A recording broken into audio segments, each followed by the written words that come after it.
Manne quotidienne. Lundi 29 juillet 2024. Thème: la lèpre de Naaman. L'héritage de Géhazi. Deuxième roi. Texte de lecture. Deuxième roi. Texte de lecture. Deuxième roi. Chapitre 5. 17. Chapitre 5. Déjà à partir du verset 17 à 27. 17 à 27. Alors Naaman dit: puisque tu refuses, permets que l'on donne de la terre à ton serviteur, une charge de 2 moulets. À ton serviteur ne veut plus offrir à d'autres dieux, ni holocauste, ni sacrifice, ni en offrir qu'à l'Éternel. Voici toutefois que je prie l'Éternel de pardonner à ton serviteur quand mon maître entre dans la maison de Rimon pour s'y prosterner et qu'il s'appuie sur ma main. Je me prosterne aussi dans la maison de Rimon. Veuille l'Éternel pardonner à ton serviteur lorsque je me prosternerai dans la maison de Rimon. Élisée lui dit: va-t'en, va en paix. Lorsque Naaman eut quitté Élisée et qu'il fut à une certaine distance, Géhazi, serviteur d'Élisée, homme de Dieu, se dit en lui-même: voici mon maître a ménagé Naaman, ce Syrien, en n'acceptant pas de sa main ce qu'il avait apporté. L'Éternel est vivant, je vais courir d'après lui et j'en trouverai quelque chose. Et Géhazi courut après Naaman. Naaman, le voyant courir après lui, descendit de son char pour aller à sa rencontre et il dit: tout va bien. Il dit: tout va bien? Il répondit: tout va bien. Mon maître m'envoie te dire: voici, il vient d'arriver chez moi 2 jours.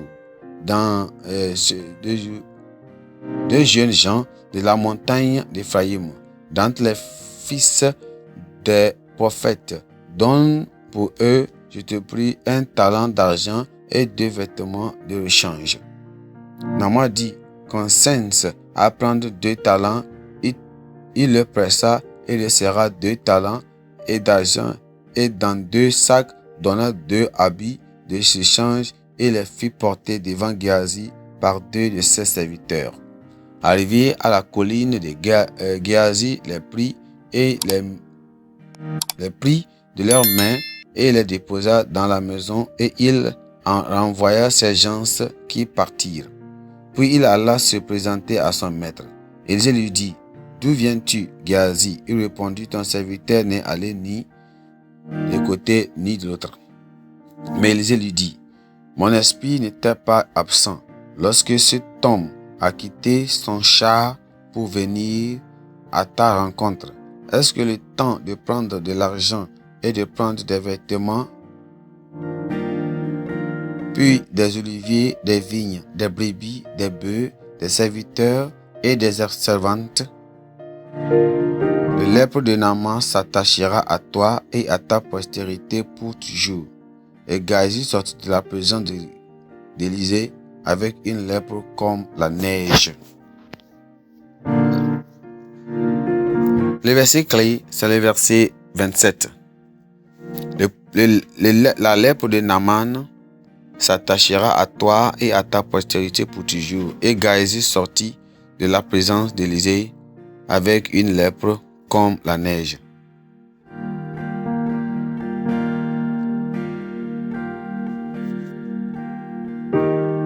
La plupart des gens ne se rendent pas compte qu'ils perdent beaucoup plus ce qu'ils espèrent gagner à cause de la cupidité.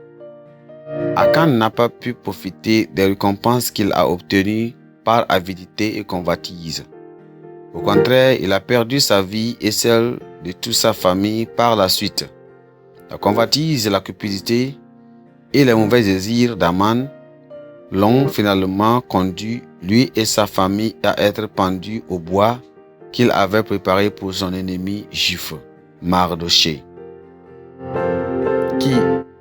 qu'il enviait. Pour reprendre les termes d'Alexander ou bien Alexander McAllen, la négociation de Géasi n'a pas été fructueuse en fin de compte. Il a perdu tout ce qu'il pensait avoir gagné et même beaucoup plus.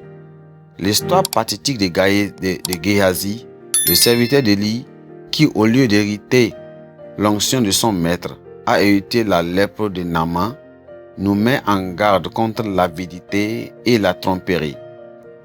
Élisée était un homme qui se tenait devant Dieu et dans l'illumination de la présence divine. Il n'était pas attiré par l'éclat de ce que Naaman lui offrait.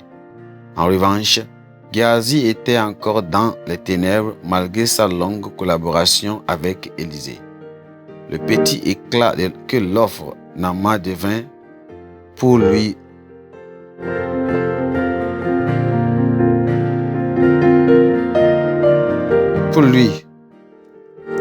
une source irrésistible de richesses mal acquises. Il décida de tirer profit des miracles que Dieu avait accordés gratuitement à un nécessiteux. Mais Géasi a obtenu plus que ce qu'il a espéré. Il ne pensait qu'à obtenir des choses matérielles de Naaman. Malheureusement, il a obtenu sa lèpre et une vie entière de honte et de dégradation pour sa famille.